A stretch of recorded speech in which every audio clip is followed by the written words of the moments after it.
put your hands up for the best show on YouTube Nation.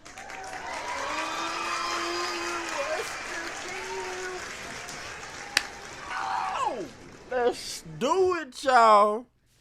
What's happening? It's your boy, DeAndre Cooper, coming at you with what? ASAP Cinema News and Movie Reviews. You feel me? Dre Radio, Cinema News, and Movie Reviews. What is happening? CoopTroop.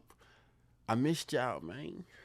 I know I'm dropping on a late behalf, but if y'all saw my snippets I've been dropping consistently with the strong effort, you feel me, you would know that I've been trying to do a little bit of construction behind the scenes so I can bring this passion behind my own project, which is my show. You feel me? Thank you for joining me. Go ahead, clap it up. I appreciate you. Big facts. Y'all ran up the numbers once again. Love and support, I gratefully appreciate. CoopTroop, welcome back to the show. Welcome new members, new subscribers.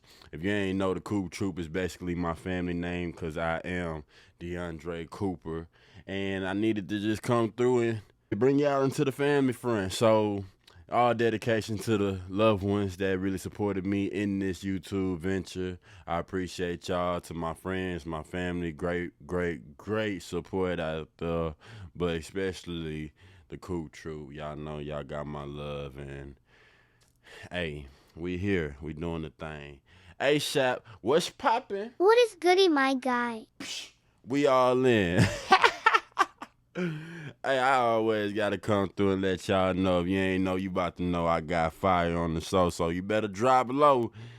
Hey, I got 4 news topics for y'all today, and I have the Lightyear of movie reviews coming at you for the last bit of the show.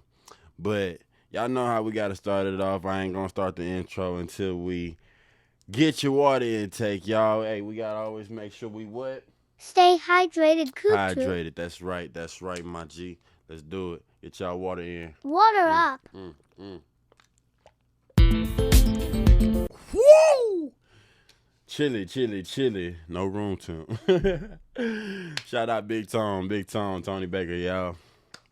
I wouldn't be on this water binge without him. Like I said, I've been off coffee for a good minute. I want to say going on five months now. So big ups to you guys if you out there getting your water intake in, living that healthy, rejuvenated, glowing skin life. I see y'all out there. I see you. Y'all looking for sure better than me. Go ahead and get that muscle up, though. Let's get it. So for this news topic, I got a lot of Disney news coming at you. And Pixar is going to end our show on a great review front. So I hope y'all look forward to that, as I'm looking forward to sharing this with y'all. I heard from one of my family members on one of the comments on another social media page that she haven't heard me speak this much. She didn't know I could speak this much. But if it's my interest, if it's something that I'm into, you know, I'm going to give my all. I'm going to give my utmost honest opinion, and that's what I love bringing to you guys, man. And I hope you enjoy it as well as I enjoy distributing it. So let's get over to the show. You know where you at. Woo!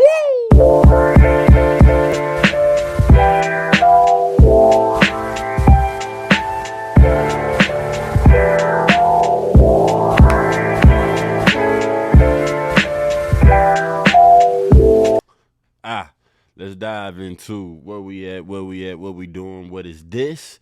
Dre Cinema News.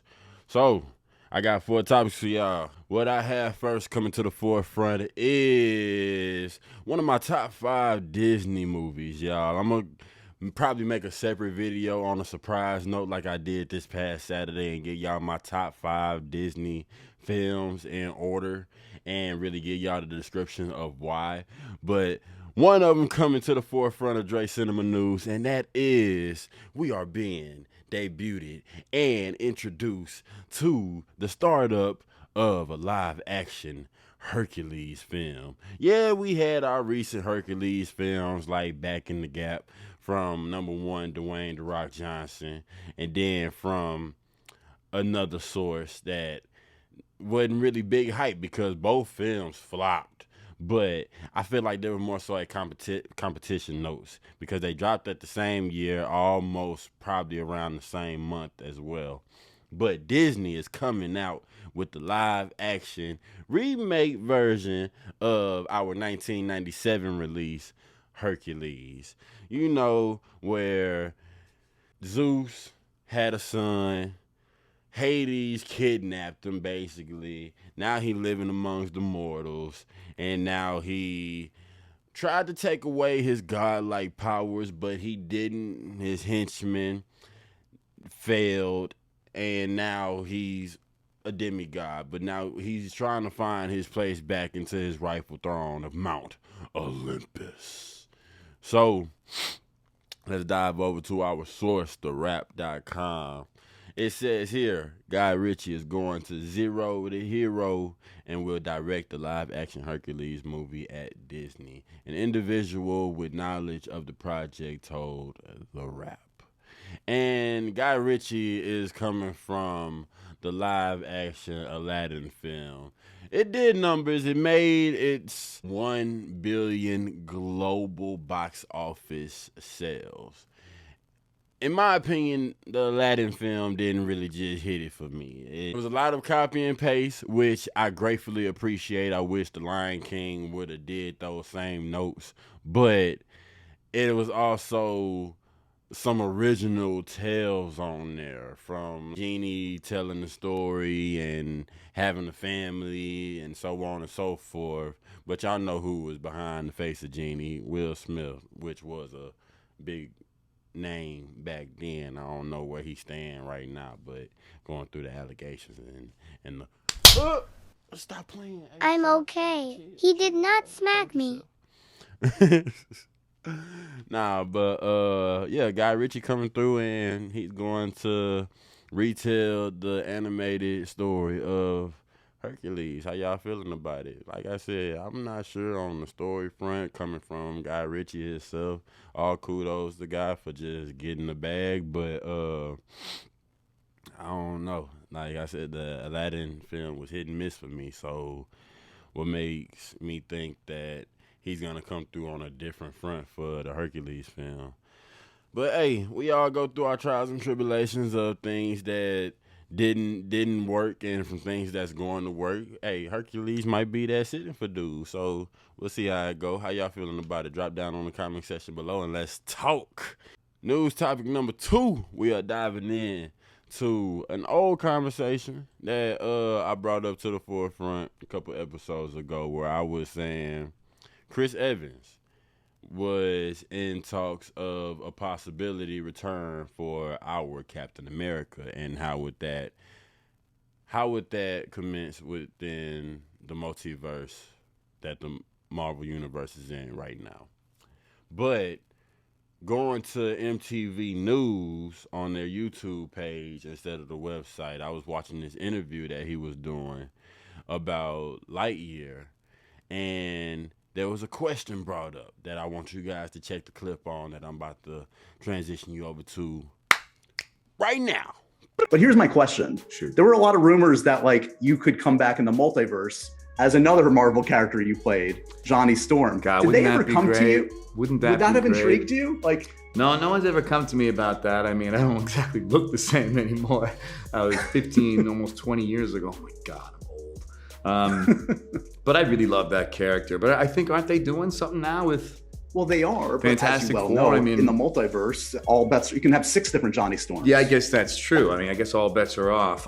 Yeah, look, I would love it. I would love it.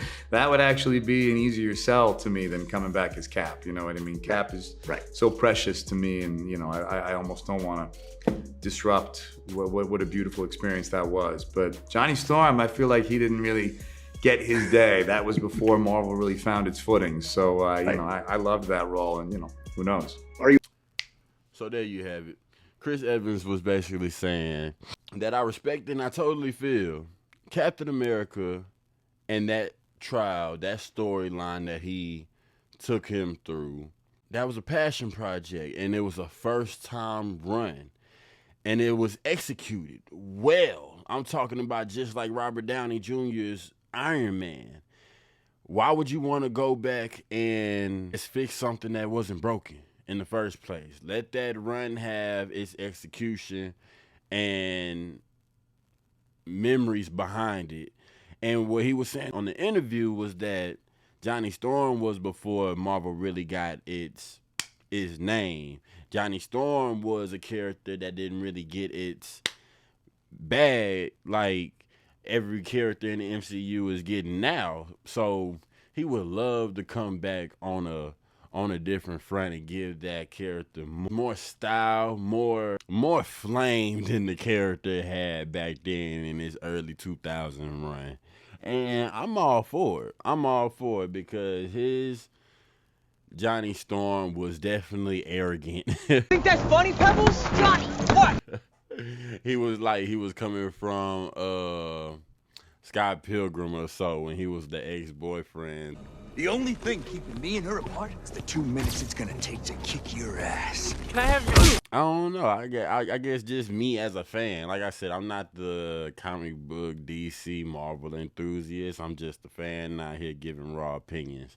And I feel like that would be a nice run. It would be a great run just to see him bring back his Johnny Storm. Like, Marvel, you heard the green light. The man would love to do this. But don't come through on no fan service and then just say, here y'all go, that's what y'all wanted.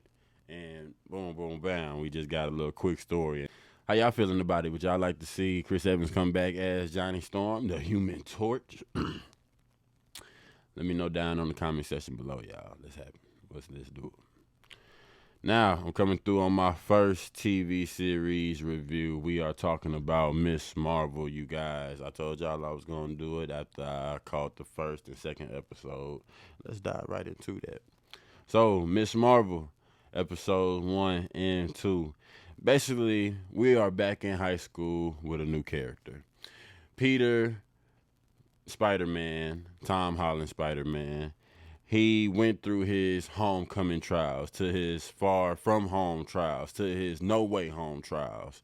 And we basically seen him become a boy to a man. Now we're back into the high school field, but with Kamala Khan, the Pakistani American in Jersey City, living with her parents, and she is on restrictions from episode 1 to 2. There's just things that she is not allowed to do in the household that's just really holding her back from her being her pure self.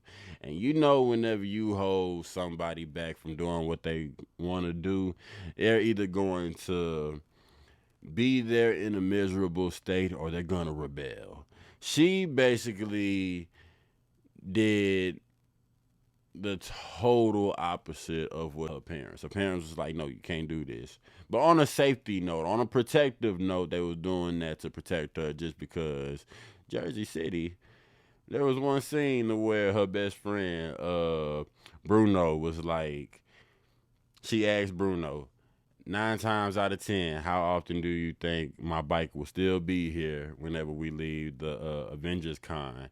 He said, what? In Jersey City? Yeah, you ain't gonna see that bike ever again.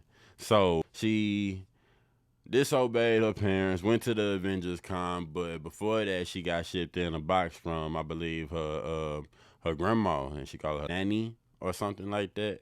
And she gets gifted with this brace that her mom called junk, but she wanted to use it for her cosplay of Captain Marvel. And at the Avengers Con, she put it on, and then boom, these powers just start to come through her. She the only one that feel it, but Bruno, he caught a glimpse of it too. Like, he at first it was just a real quick thing, and then ain't nobody really just put that much thought into it until good go from worse. Then there go her powers just going all off the rocker. She don't know how to handle them like all superheroes do in the beginning. And now she got the FBI looking for her. But I guess I don't want to call these folk the FBI because if we're coming from the Soviet Accords, the Marvel civil rights, where superheroes are now under restriction of the U.S. government, they saw a viral video go out to where catastrophe happened at the Avengers Con, and due to her actions, and now they like, oh, we have one superpowers. We need to go pick her up. Now she's on the run slightly. That's just coming from episode 2. She's on the run, and then boom, that's where we was left off at. If I could give my whole rating of how I feel about the show, because from right now, what it says about the show that it's at, this is probably one of Marvel's most lowest score rating episodes or shows that ever just debuted on Disney Plus. Sources coming from I don't know. I Screen feel Rant. like the fact that we're coming back into a high school front, but with a new character, a fairly new character, because I don't know, it takes time to just really invest yourself into new characters. You really got to find where can this character relate to me. But I say she can relate to all of the young girls that are coming up in the world now, and she could give definite most inspiration aside to where Black Widow, Captain Marvel, Peggy Carter, you feel me? I kind of rock with the show. Like I said, I normally judge my series based off of 5 episodes, but we're at a 2-episode run right now, so I'm gonna definitely come back on an update for you guys after episode 3 and 4 drop. And then let's just go through this journey together. How y'all feeling about Ms.Marvel? Do y'all like the series? Do y'all like how it's going right now? Or are you a part of the other crowd that's like, nah, this really a hit and miss for me? So drop down on the comment section below. Talk to your boy. So let's dive over to news topic number 4, you guys. We are talking about the Game of Thrones series coming from Hollywood Reporter. Jon Snow sequel series in development at HBO. Let's pump the brakes real quick. Pause, y'all. Why? I had my complications on this because, number one, George R. Martin is not even done with the original telling of the Game of Thrones book series. He has, I believe, if not 2 to 3 more books that he's still in development of writing. And I believe somewhere beyond that line, even after the horrific ending of season 8,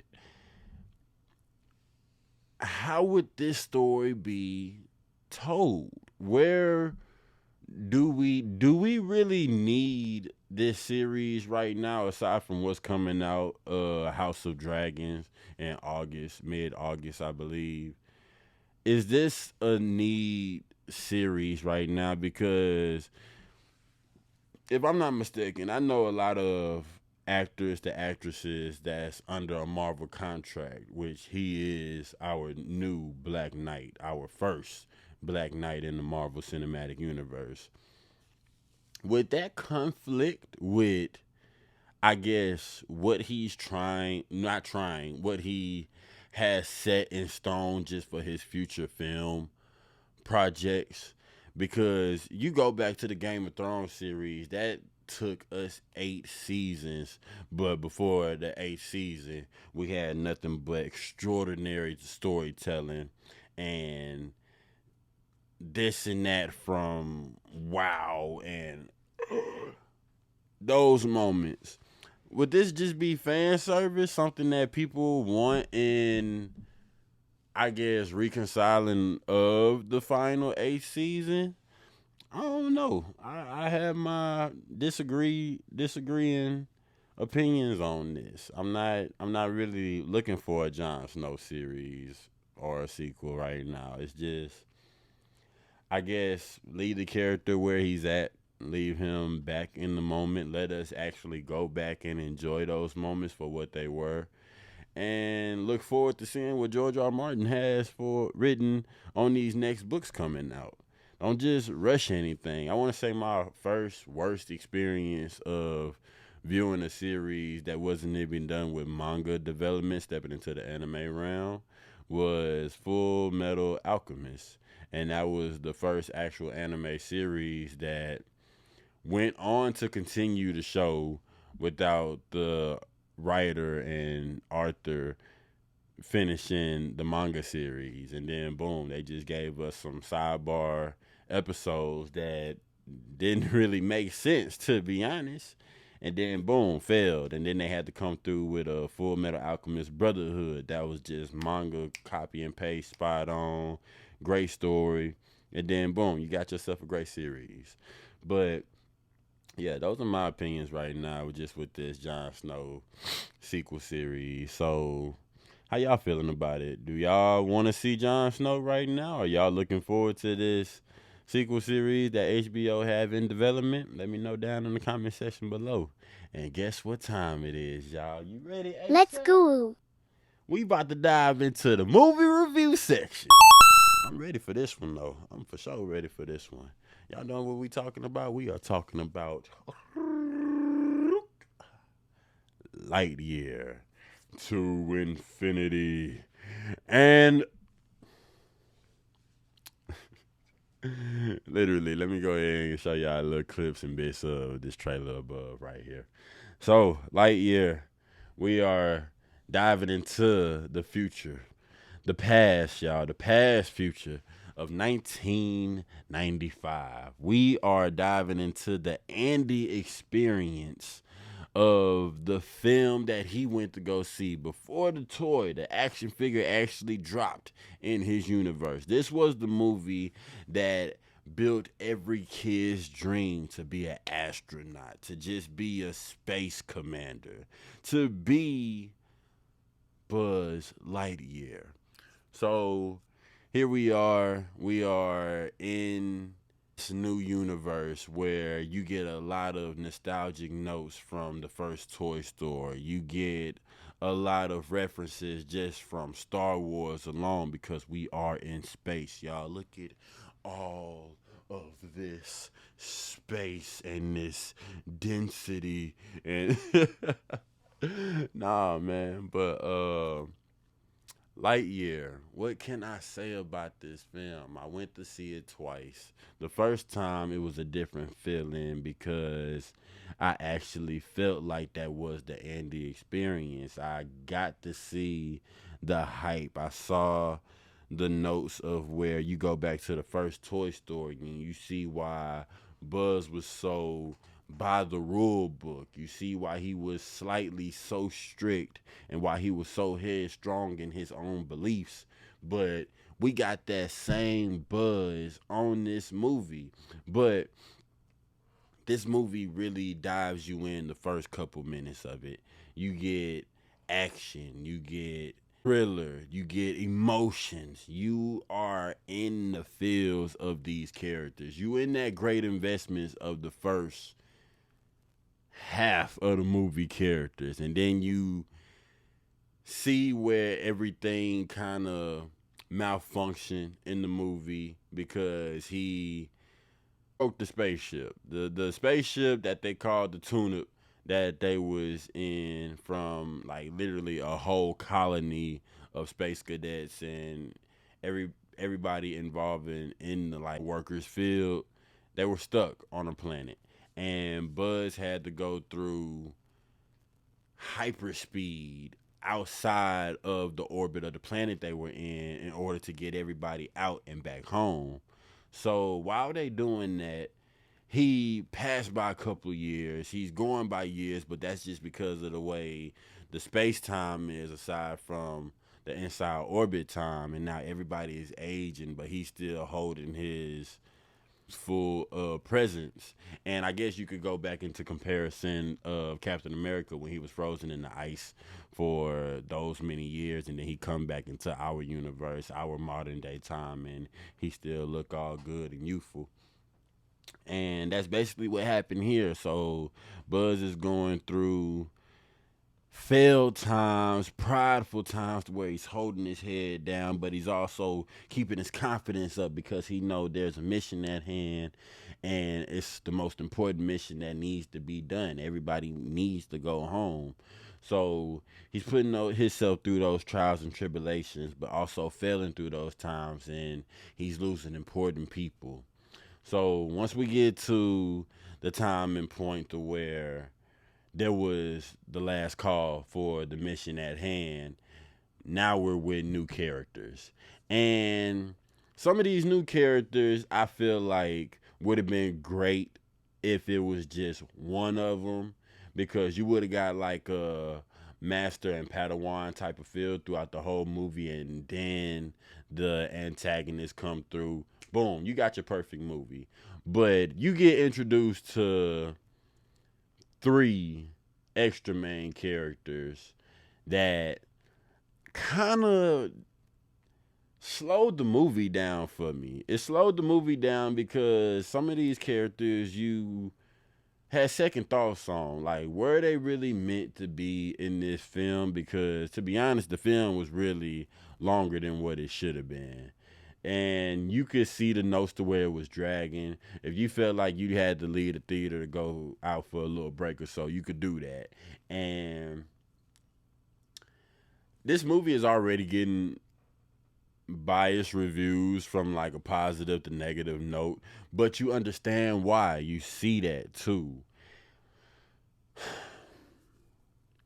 Aside from me talking about how I felt about the film, I got my posters. I got a kid feel, that youthful feel out the way from the first viewing, and then the second viewing was just like, okay, I see where the negative reviews come from. But aside from my reviews, I got the opportunity to interview some great moviegoers. Let's dive over to their opinions and see how we feeling about this film. You feel me? Let's dive over there. One.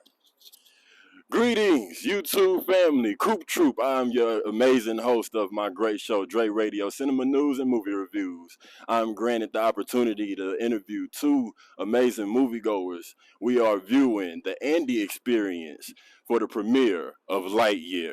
Fellas, it's nice to meet you. Nice to meet you. How are we feeling about this film?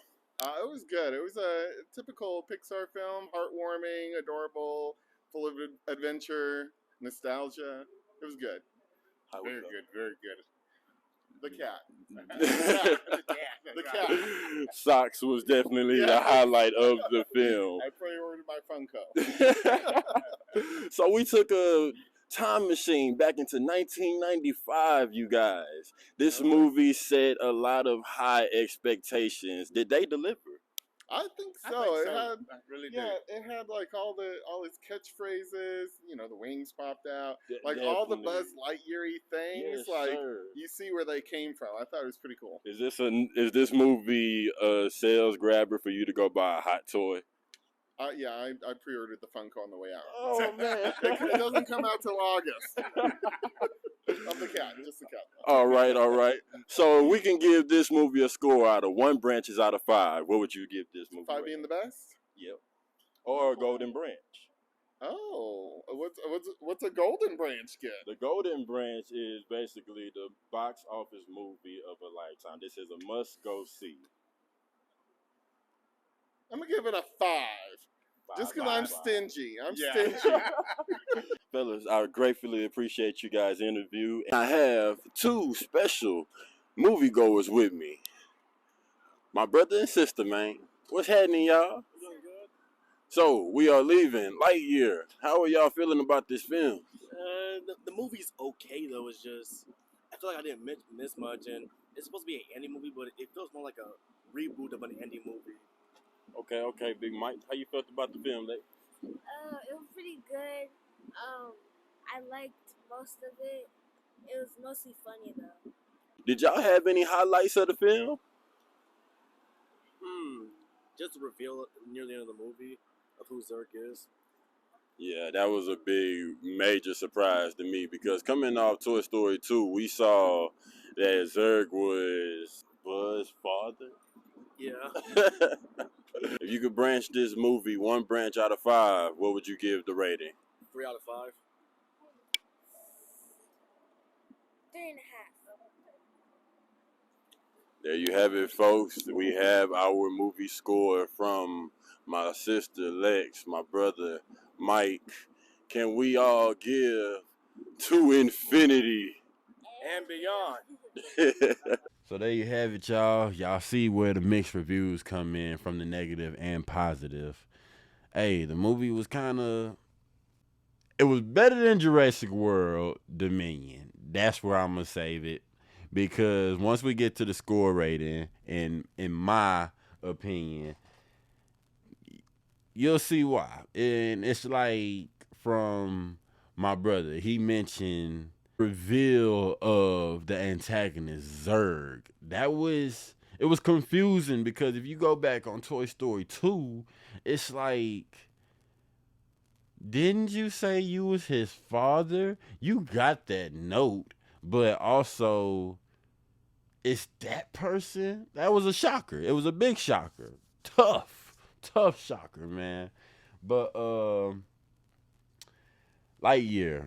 Let's go down to the branch rating score. I would give Lightyear a 3.5 out of 5 branch rating score. The movie was too long. There were characters that definitely didn't need to be on the film. If they were in the film, I would like to see them on a smidget part of the film, like somewhere in the middle, but only for a quick take run, not throughout the whole movie. And a highlight for me was Socks. Socks reminded me of my guy ASAP. You know ASAP, you could have done better than him, right? I feel you, bro. All in, facts. But yeah, Socks was really the highlight of the film for me. Chris Evans, he acknowledged the fact that he was wearing somebody else's clothes, and he knew he had a major part to play as being Buzz Lightyear, because everybody thoughts were going around, where was Tim Allen? That was definitely one of mine. I was looking forward to seeing Tim Allen come through on a real serious, this is my character note, and I'm about to handle his movie with that legendary iconic status that he came in with. But no, you want to think about it on notes that we got a version of Bugs that was outside the theater, that was a toy. So you got to think on a budget level. They couldn't go back to actually get the main actor at the time to come through on a Toy Story level and play just this toy, aside from the original character on the movie Lightyear. So that's where we could squash that little debate right there from first off. And yeah, you guys, that was my Lightyear review. I hope you enjoyed it. I hope you enjoyed this show from the Cinema News. It might have felt fast paced, but I don't know. I feel like I'm kind of getting used to just everything, to how everything flows on my show now. And it's a comfortable feeling for me. I actually like it because I'm more so loose with it, you feel me? And I just like where I'm going.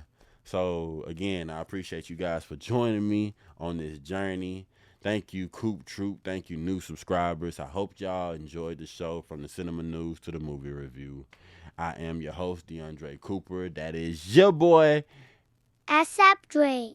Talk to him, ASAP. Yes, sir. Again, you have tuned in to Dre Radio, Cinema News, and Movie Reviews. I will see y'all on the next run. Hey, love, peace, and to infinity.